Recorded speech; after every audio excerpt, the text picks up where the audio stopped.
before I lose this topic in my little noggin. hmm How are you doing What today, you got? Sarah? Welcome in. I'm doing good. How are you doing? I'm doing pretty good. Have you seen that thing that's been circulating on TikTok and like now it's on my front page of my Microsoft Start, the anomaly in the sea that's just like moving through it? Have you seen that? No, Oh my I'm god. hoping that it is the Megalodon. See, I was kind of going, "Oh, it's something big like we haven't seen before." You went Megalodon. You want to know what I went? Mm, Godzilla. Godzilla. It is Godzilla. Oh, like, okay. Yeah, definitely Godzilla. But there's something that's What is getting it? caught on the radar. It's freaking huge. If I can find it again, I will send it to you because I just went and Googled sea anomaly, and apparently there's a Baltic Sea anomaly. And I'm like, what is this? Is this the thing that everybody's looking at? And it's not. It is definitely It's not. This another is rabbit hole. this is June in 2011. I'm like, huh? Huh? Oceans are scary. You can't I'm change not my gonna go mind. there. For sure. Maybe on a jet ski. Mm-hmm. Maybe on a Only if I jet can go ski. fast. Only if I can go Sonic fast. Super hmm fast. Gotta go I need to be able to fast. go, what was it, 80? I won't take anything slower. I won't take anything slower. How dare you? But yeah, no, I've been seeing it like all over TikTok, and then something else has been happening, and like you could see how it is literally changing the wave pattern. So it is big. And it'll be up for a little bit and then it goes back down. I'm like, it's Godzilla. You can't change my mind. Godzilla is in our oceans. It's actually just all the trash we sunk back in 2003. I'm just kidding. I don't know if we even did that. It's Garbage Island. Trash Island reemerging to greet its people. Oh my god. But yeah, no, I saw that today. I was like, oh, hold up. Like right as we were getting on, I'm like, oh my god. I'm like, let me send this to you. I'm like, wait, I gotta get other stuff open. And I completely fucking closed out of the tab. And now it's like, you will never see me again.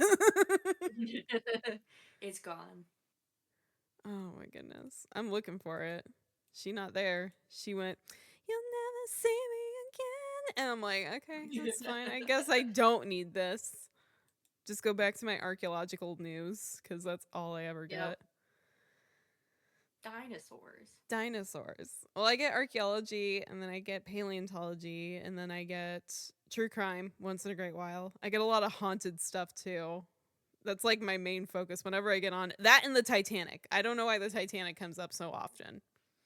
You watch one video and then you get 100. Yeah, exactly. Do you get a lot of backrooms content? You know, surprisingly not. Not right now. Although Okay. I've played a lot of backrooms and I've read a lot into the backrooms, so I'm like, I'm surprised I don't have that. Although my feed on Facebook is all swimming right now, but like a couple weeks ago, it was just all Everest, all bodies of Everest. I'm like, Oh I saw God. so many dead people on my Facebook feed. I was like, okay, a little, trigger warning.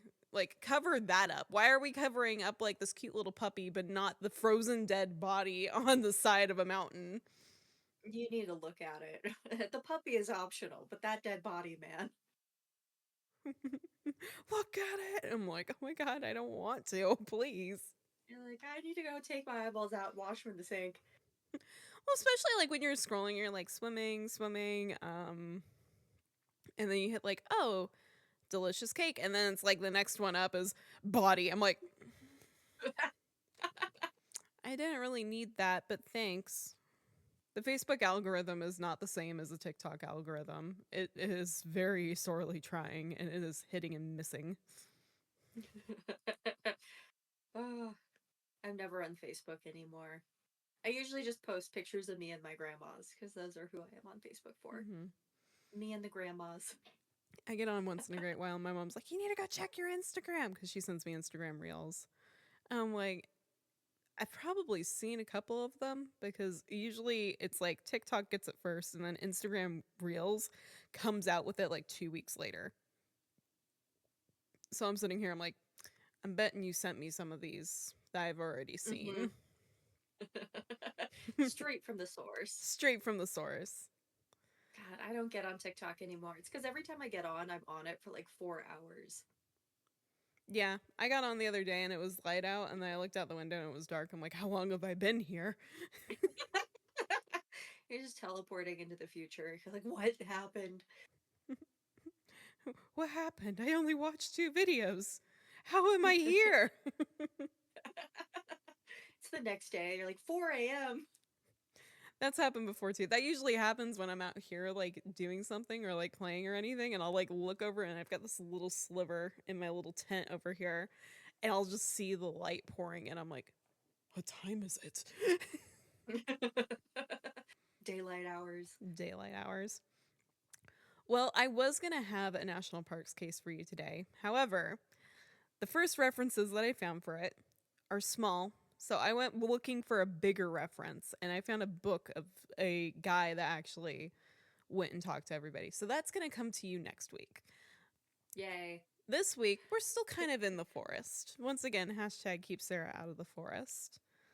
So, without further ado, while we understand that some individuals listen for the entertainment aspect of true crime, it's important to remember that these are real people with families and friends who may still be suffering from their loss. These stories are not meant to open old wounds or cause further emotional damage to those involved. We remind you, please be respectful and do not dox or contact those involved with cases. The case discussed in this episode today may be disturbing to some listeners, and listener discretion is advised. So, as far as I know, I don't believe I have any trigger warnings. Yeah, no trigger warnings from what I know. If they pop up, I'll be like, "Grr," and like put in a wee woo or something like that. Future Katie. Future Katie here, just to let you know that I'm about to say some offhanded shit, but I shouldn't do that because you guys don't know that it's me or not right now. This is me. I'm the current Katie, or actually past Katie. Current Katie's probably stressing out right now. Anyways, She's burning trash out in the backyard, yeah, don't mind chasing the me. stray cats, poking the chickens. Stomping on a black tarantula because oh my god, they're aggressive. What? Yeah, because they're not like regular tarantulas. I don't even know if they're fully tarantula family or not, but holy shit, I had one just like charge at me on the back porch the other day. I was like, what did I do to you? Like, I was just minding my own business. This one came out of None of nowhere. It's that. like, I choose you. I'm gonna fuck your day up. I'm like, why? Beautiful.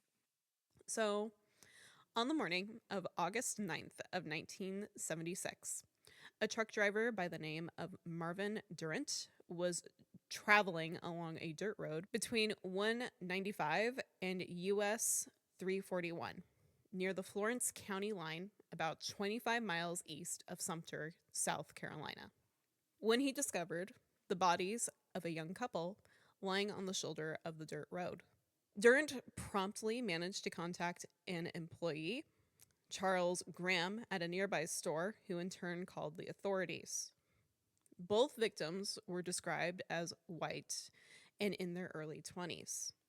The two had been shot to death, with each of them sustaining a total of 3 gunshot wounds to the chest, back, and head. That's a professional kill.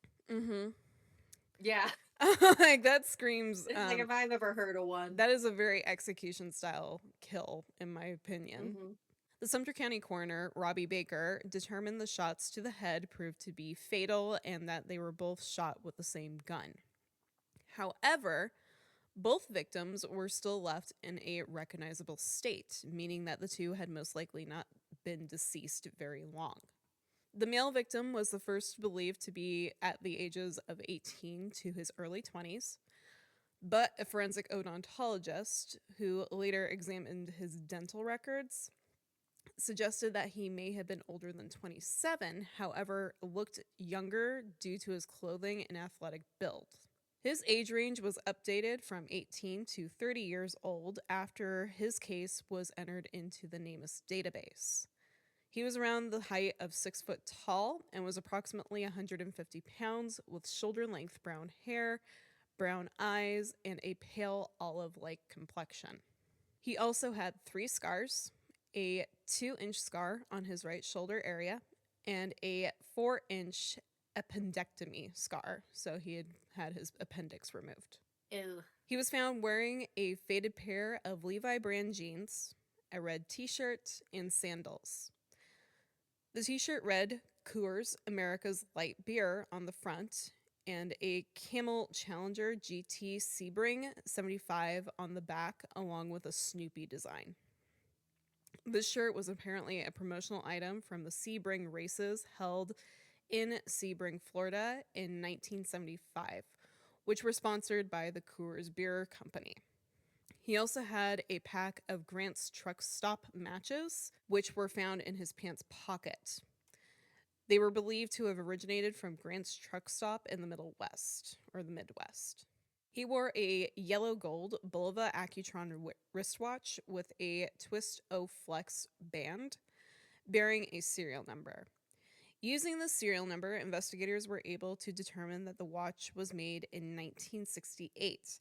However, it was found that the Bulova company had downsized in the early 70s, resulting in the destruction of many of their records, meaning that there was no way to be certain where the victim's watch was distributed from or bought from. The male also wore a 14-karat gold ring set with a gray star sapphire stone. However, some other articles do state that this gem was a tiger's eye instead. On this ring, there were the initials JPF engraved inside. These items, along with his dental work and clean presentation, they presumed that this individual had come from a very affluent family. I was gonna say, I was like, he is covered in drip. Mm-hmm. He's styled up for a guy. He's definitely got a nice demeanor going to him. Now, the female victim was slightly younger than the male and was originally believed to be between the ages of 18 to 20 years old. After her case was entered into NamUs, it was increased to the ages of between 18 to 25 years old. She was 5 foot 5 inches tall and weighed between 100 and 105 pounds. She had a slim build and an olive complexion similar to that of her male counterpart, which led investigators and observers to speculate that the two may have been siblings. She had medium length red-brown hair and bluish gray eyes. She also had 2 distinctive moles on the left side of her face near her mouth. She had fillings in all of her back teeth, and her front teeth would have appeared to be straight if she smiled. She had no surgical scars, had never been pregnant, and her legs were not shaved. She was found wearing a white blouse, cut off jeans, and sandals. She wore 3 distinctive rings. The first was a black oblong stone bearing ring, which appeared to have small turquoise chips embedded in it. The second had a ornate scrolling feather shape with coral and turquoise stones. These rings appeared to be authentically handmade Native American jewelry or Mexican jewelry, and were all made out of sterling silver. It was presumed that they originated in the southwestern region of the United States. The coroner noted later that both victims were very clean and well groomed. However, the two carried no identifications on their persons when further investigated. Unfortunately, this led the two to become does. So, when conducting an interview of possible witnesses, there was testimony of a witness who heard a car driving down a dirt road where the 2 bodies had been found. The witness said he had heard gunshots, then a car quickly drive back onto the highway. Investigators came to believe that with the presentation of both victims, the couple may have been well-to-do or from another country. Investigators theorized that the couple may have been hitchhiking across the United States or victims of a carjacking due to some of the southwestern items that they had found on their persons. An autopsy revealed that the two had no drugs or signs of alcohol in their system, and neither of them were wearing underwear, and they did not have any money. It was also discovered that they had eaten fruit or ice cream earlier, which prompted a witness to report seeing a couple matching their description at a local fruit stand earlier in the day. Additionally, initials JPF engraved inside of the John Doe's ring caused investigators to theorize that these were the man's names and initials, which his name must have started with J. To which, months after the couple's murder, an employee of a Santee, South Carolina campground claimed that he had met the two prior to their deaths and they had become friends, stating that the man's name was either Jacques or Jacques, and that the two were making their way to Florida. The John Doe was the son of a doctor in Canada, and the couple were on vacation. This prompted investigators and observers alike to rename the male victim to Jacques Doe rather than the traditional John Doe. Following the couple's murder, their descriptions were sent across the country, as well as their fingerprints to the Federal Bureau of Investigation and other law enforcement agencies. Several possible identities were suggested, however, they were all ruled out. The couple's bodies were kept at a local funeral home in caskets with airtight, see through lids in hopes that someone could or would identify them. People from all over the country inquired about the two, including several parents of young runaways. However, with no leads or possible identification of the two or their killer, on August 14th of 1977, 1 year and 5 days after the bodies were found, the couple were buried in donated plots at the Bethel United Methodist Church Cemetery in Oswego, with their graves marked as male unknown and female unknown. In June of 2007, the couple were exhumed for DNA testing, which confirmed that they were not biologically related and allowed investigators to theorize that these two were in a relationship of some sort. Volunteer Matthew McDaniel worked on the case for several years and suggested to investigators to contact the DNA Doe Project. In July of 2019, the DNA Doe Project was recruited in assistance to identify Jacques and Jane Doe. A total of $2,300 was donated to fund the extraction of usable DNA profiles from bone marrow for the forensic genealogical research. And on October 12th of 2020, the results were released to the victims' ancestral backgrounds. So I'm going to pause here for a moment because I don't know if we've talked about genealogical testing too much yet. I think we might have in the other unsolved case of Sharon Gallegos, but I don't think we've covered what it is exactly. First off, the DNA Doe Project is an American nonprofit volunteer organization formed to identify unidentified persons through the use of forensic genealogy. Forensic genealogy is a newer DNA technique that involves using genealogical databases to help identify an individual. The most groundbreaking case in forensic genealogy was that of Joseph DeAngelo, the Golden State Killer, who was actually caught in 2018, and this was done with the help of forensic genealogy testing. I submitted my DNA to 23andMe, and then I clicked all the boxes that said, yeah, you can do whatever you want with this. Ain't nobody I know gonna get away with murder. Ain't nobody gonna get away with murder. Comes back years later, it's like, Colin. I was like, what has he done? What has he done? They're like, yeah, so your sister spit in a tube like 20 years ago. You're going to jail. No. You're going to jail, kid. Jail. So He's like 40. he's like 40. He's like, wait a minute, what?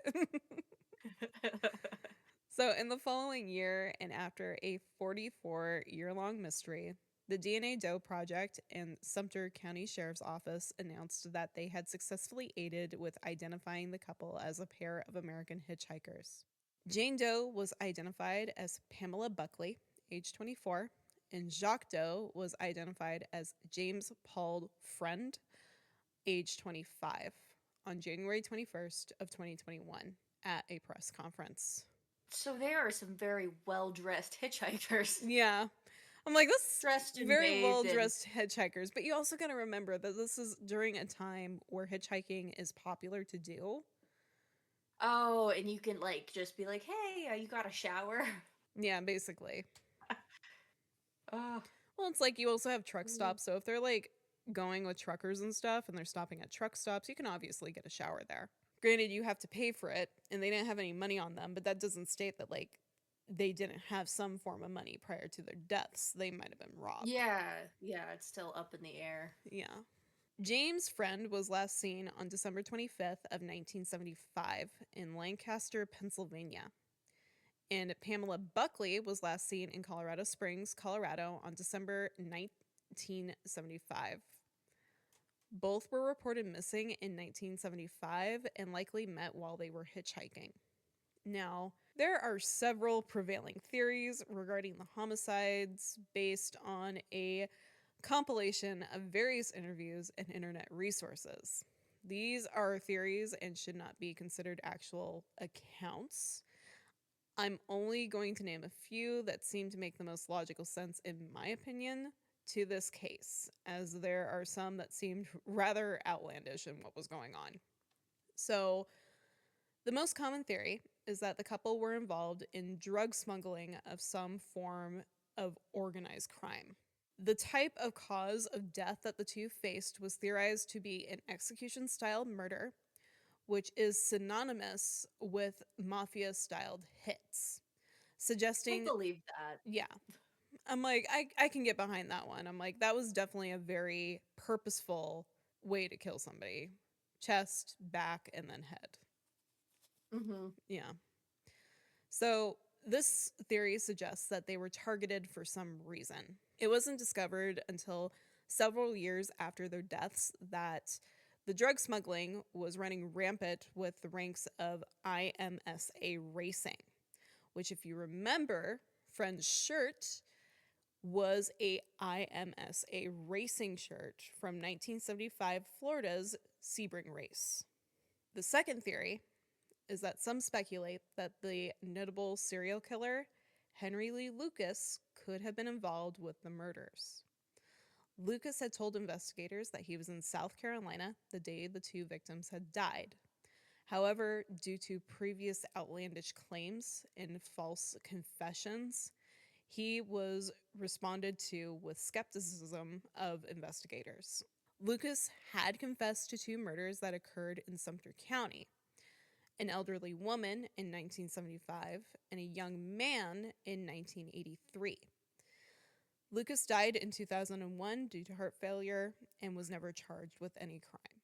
The most predominant theory and lead in the case to investigators that I'm going to cover is that in 1977, a man named Lonnie George Henry was arrested in Latta, South Carolina for driving under the influence. Upon searching the vehicle, officers found a revolver matching the description of the murder weapon of the couple with the serial number partially filed away. After being tested by investigators, it was found to be the actual murder weapon. In response to this new find, Henry underwent a polygraph test, which the result indicated that he did not kill the couple, but he was being deceptive about where he had gotten the gun. A relative admitted to giving Henry the 357 Smith & Wesson for his birthday, and that it had all the serial numbers on it when it was given. Henry later admitted that he had filed off the serial numbers himself. However, due to insufficient evidence, charges were unable to be filed against Henry for the murder of the two individuals, and he passed away in 1982 without giving any more information to investigators. Interesting. So, unfortunately, the case remains open to this day. However, with identification of the remains, the Sumter County Sheriff, Anthony Dennis, remains hopeful and plans to delve back into the investigation, stating, "We do have persons of interest, and we are definitely going to reopen this case, and we want to find out who actually committed these crimes." I do want to mention, and I think it's very important to talk about this and get some numbers out there for people to understand the statistics with missing and unidentified persons in this country. In the United States alone, there are over 600,000 individuals that go missing each year. Of that number, 10,000 individuals will remain missing and become a cold case in their jurisdiction. In the United States, it is also estimated that 4,400 unidentified bodies are recovered each year, with approximately 1,000 of those bodies remaining unidentified after 1 year. So, Sarah, any thoughts on this? I'm sad that it's still so I guess what was it? We kind of know who the guy is, but we have no idea who his companion was. Mm-hmm. We don't know anything about them aside from the fact that they were going to Florida Yeah. and that they had nice things. I don't know. It sucks. You're like, we're going to Florida. Nope. Um, I don't even know what to think about it just Mm-hmm. because, oh, Well, there's so much to unpack with it too. And it's yeah, just like there's a lot. with those three theories, because there were some that were like, oh, they were out and blah blah blah blah blah, and they got completely. It was just like a hit and run. I'm like, that would be very interesting, but Unlikely. it's like the way that they were shot and killed to me says this was more than just a simple hit and run. Somebody took their time to shoot first in the chest, go back behind and shoot them in the back, and then the head. Hmm. I mean, back in the 70s, this would be have to be someone who like knows what they're doing. Isn't just Mm. your average person. I don't think that would have been common knowledge. Like, what do they say? Two to the chest, one to the head. I also don't think that it would be completely outlandish to say that somebody went, okay, we're going to do it this way and make it look like it's something it's not.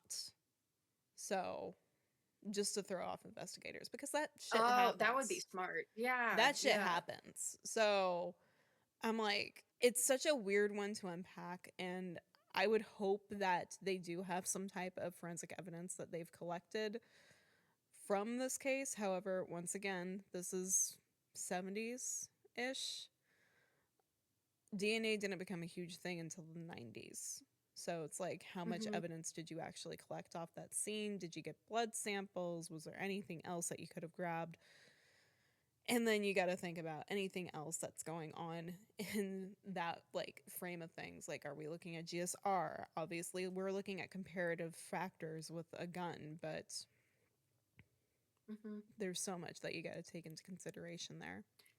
Like, are we looking at the cartel? Are we looking at that one crazy guy that tried filing off a serial number on a gun? Yeah, that one, and especially because it did match to the murder weapon, I lean definitely more towards theory 3 in my presumption of who did it. Just because why are you filing off a serial number? B, you were given the gun as a gift, so it's not coming from like a secondhand source too much, I would presume. Like, I'd Hmm. presume they bought the gun for his birthday and then went, here you go. So it's like one, two, three hands have touched that gun. The store, well, probably more than that, but the store owner, the individual that bought it for you, and then the person that you're giving it to. So it's like, The line ends with that guy. that and the deception of where you got the gun from kind of makes me go, okay, well, if you didn't do it, did you lend the gun out to somebody and they did it and then they brought it back? Hmm. And you're like, oh my God, okay. So there's a lot to unpack there. And additionally, like, I think we talked a little bit about it in the West Mesa Bone Collector, which you weren't on that one, but like areas where events Okay. are held usually hold some type of drug smuggling or sexual trafficking that happens within them as well. With the West Mesa Bone Collector, it was the state fair that was doing it a lot. But this one, it seems that, like investigators said, there was like an underground drug smuggling ring that was going on at these races. So it's like, okay, that also kind of makes sense that they have no money, they have good items on them as well, Hmm. and they're just hitchhiking. So it's like, okay, were you smuggling something and then somebody who may have been a drug addict went, oh, I want that from you? And it's simply drug related homicide. That's a theory right there. That's Hmm. very believable. I was thinking like, oh, they like crossed the wrong guy, or like, oh, they ran off with something, or they ran off with some money, and Mm-hmm. no, but that's way more believable. That it was this someone's a junkie. Someone's a junkie. And they went, Someone's a I want junkie. that from you. Because drug-related homicide happens in a number of different ways. But the style in which they were killed definitely kind of rings towards that, in my opinion. Once again, my Hmm. opinions are not fact, but in my opinion, it leads more Well, towards that.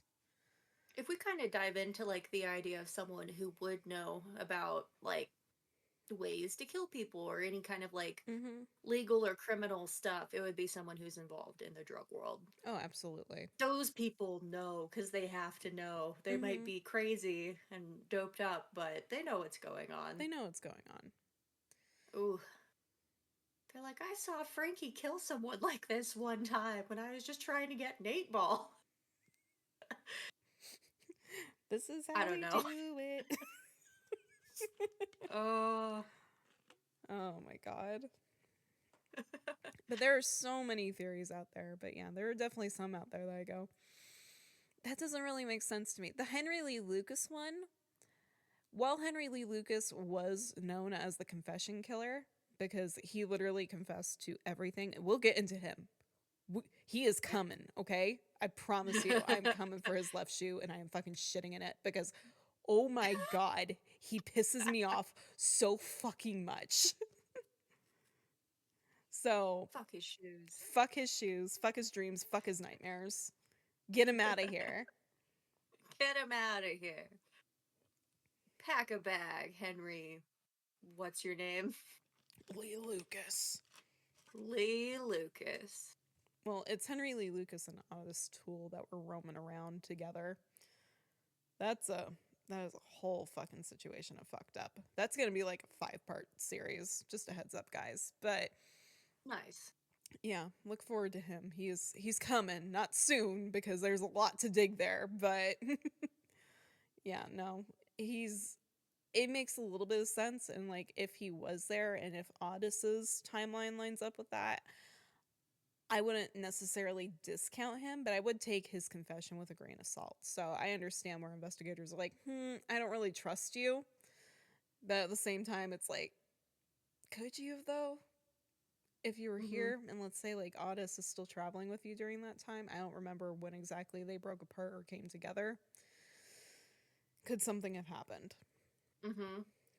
There are many ways that you can help solve cases like this one. One of the most predominant ways is donating to the DNA Doe Project so they can continue their fund and their research and resources into identification of unknown persons. And I will put a link to the DNA Doe Project in the show notes. But without further ado, if you have any information about this case, you can contact the Sumter County Sheriff's Office at 803 436 2000. That number again is 803 436 2000.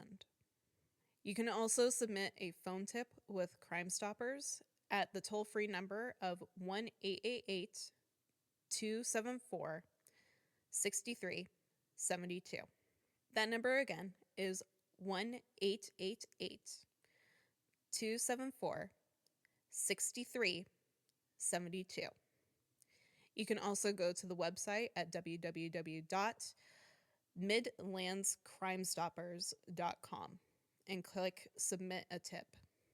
You can provide information anonymously through the Midlands Crime Stoppers. Your tip could earn you a cash reward of up to $1,000 for the information leading to the arrest of the person responsible for this crime.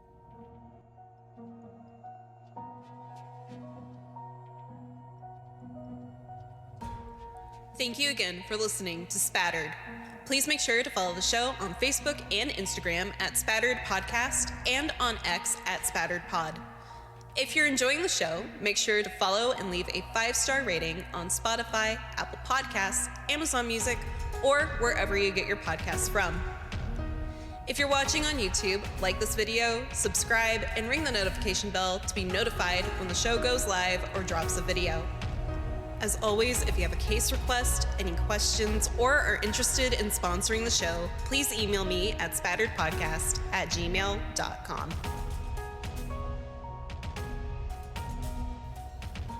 Spattered is a true crime podcast hosted by Caitlin Gardner and Sarah Ray. The research and edits for this episode were done by Caitlin Gardner. All the music for the show was done by Lucio Cardenas. We'll see you next time. Stay safe out there. And remember, the truth is always in the blood.